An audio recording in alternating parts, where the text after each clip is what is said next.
You're listening to the Q Podcast. I'm your host, Quianna Canada, and this is where we discuss pressing issues that are shaping our world today. In this episode, I want to talk about a phenomenon that I have created and that I'm researching. So basically, it's called state-sponsored radicalization theory. And you may ask, Quianna, what is state-sponsored radicalization theory? Well, it's a form of persecution where the state seeks to harm persons who are at a transitional time in their life and have experienced a traumatic event, such as racism or discrimination, and which causes them to have feelings of grievance or injustice or a desire for political change. So with this state-sponsored theory of state-sponsored radicalization theory, states understand that people who have been discriminated against and have experienced racism, or people that are in transitional times in their life, such as asylum seekers or homeless persons, or people that are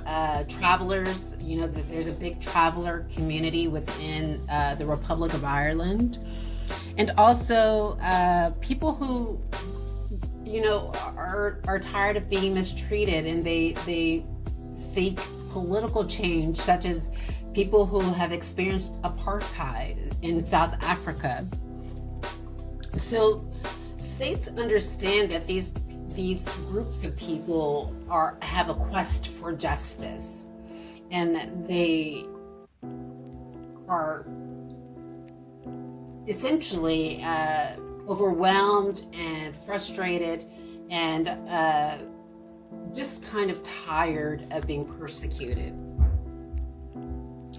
However, with state-sponsored radicalization theory, what often happens is that state agents will mistreat or exercise power over a group of marginalized persons, such as the people that I just named.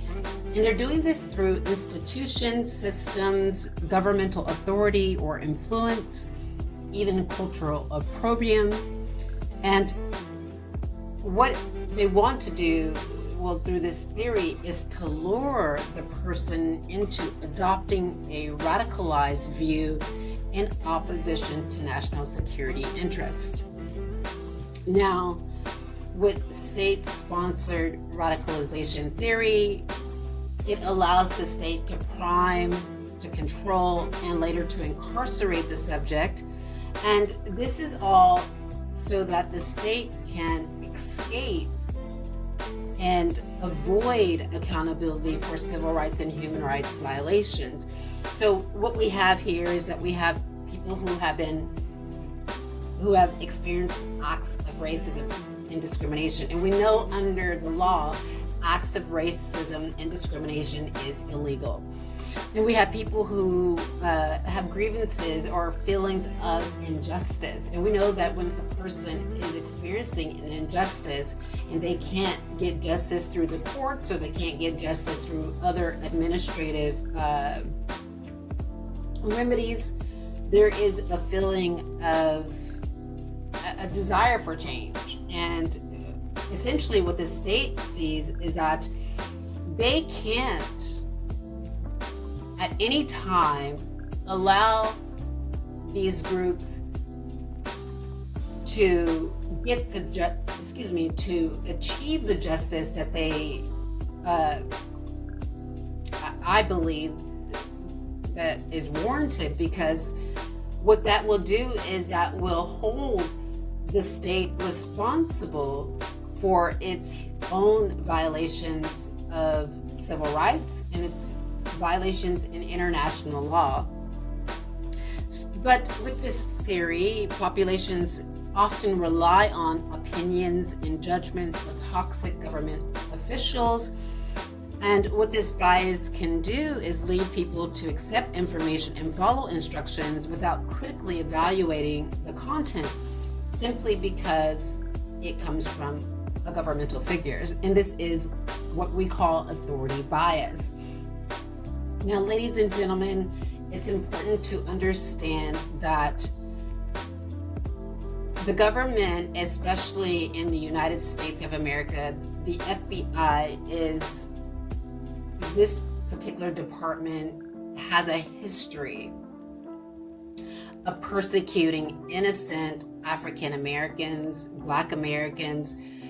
Again, we need to refer back to MLK, and there is Fannie Lou Hamer, and much, much more. There has been several different activists in time in history that has risen up against their injustice, and the U.S. government has called those people has called those people radicalized, has said that these people are suffering from mental illness. And ladies and gentlemen, this is a form of state-sponsored radicalization. And the person is not seeking to be radicalized. The person doesn't want to be radicalized. The person is not falling into radicalization. The state hopes that the person will fall into radicalization. The state hopes that the person will engage in acts against national security so that it can later, so that this gives it more power to continue to persecute the person. We know that in the United States of America, there is a new Jim Crow system called mass incarceration. And a large percentage of the U.S. population that is in prison is African Americans. And with this system, it is a form of segregation. So if the United States can incarcerate as many people as possible, then we know that it will continue to do so. It will continue to do so to silence your voice because you are speaking out against human rights violations. And when you speak out against a human rights violation, that is not an act of radicalization. When you are, ladies and gentlemen, please understand, when you are experiencing a traumatic event in your life, if you have been persecuted by law enforcement and you seek justice, that's not a form of radicalization. If you have a desire for political change, you want a change in government, that's not radicalization. Radicalization is where, let me read to you the definition.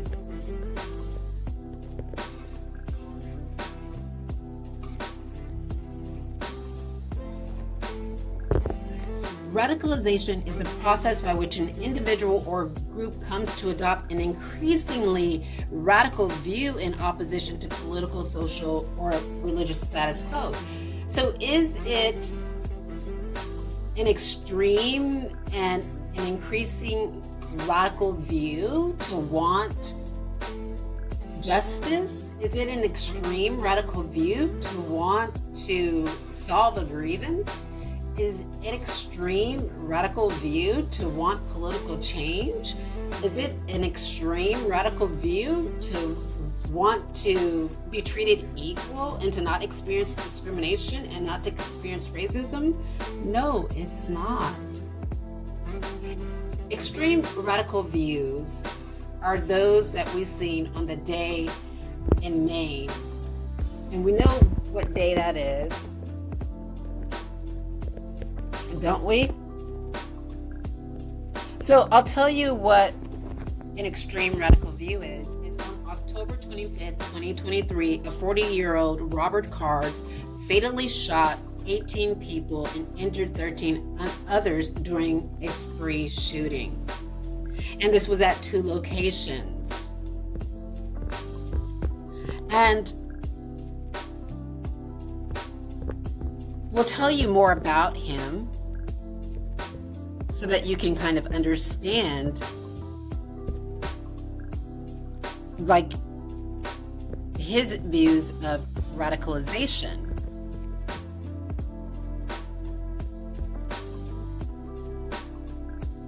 Well, I don't, let's not do that. Let's not focus on specific people. Let's just say that radicalization is when people resort to violence. And we don't need the U.S. government pushing people into violence. Ladies and gentlemen, please hear me out. This is why I'm stating right now, and I'm continuing to say this, that the United States government needs to take a seat. This is a very dangerous country.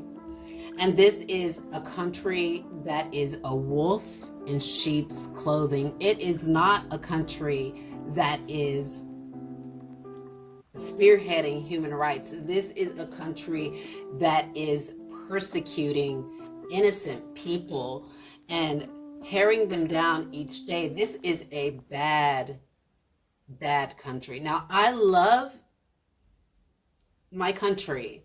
I love what makes United States, but the people who are leading the United States, such as the executive office, the judicial office, and the legislative office, including the departments that we see that are persecuting innocent Americans, such as the Federal Bureau of Investigation. Ladies and gentlemen, these are dangerous institutions.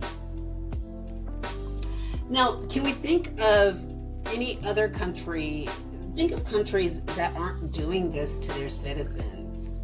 Think of countries that are not engaging in these acts of persecution against their citizens. And I want you to name them for me. And it's not the United States.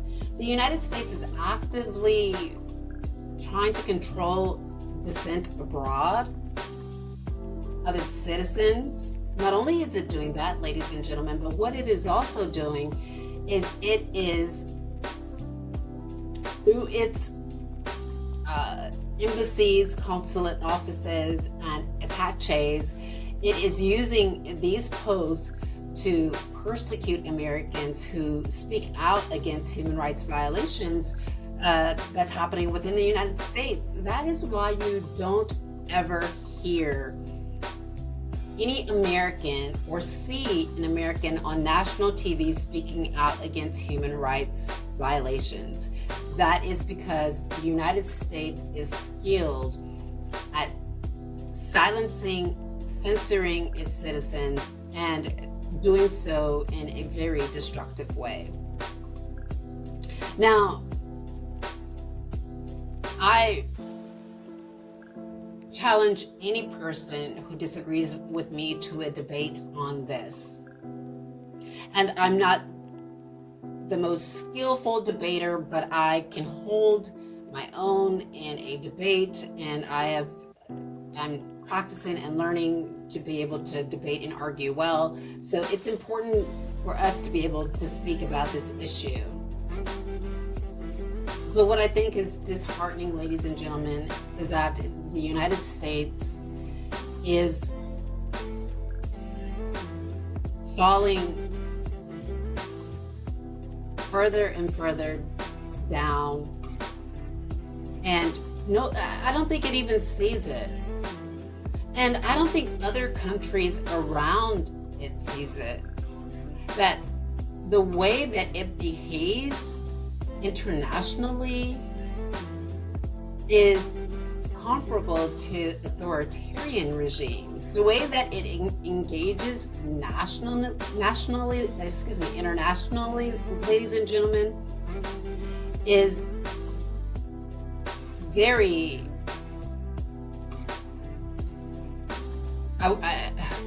it's very oppressive.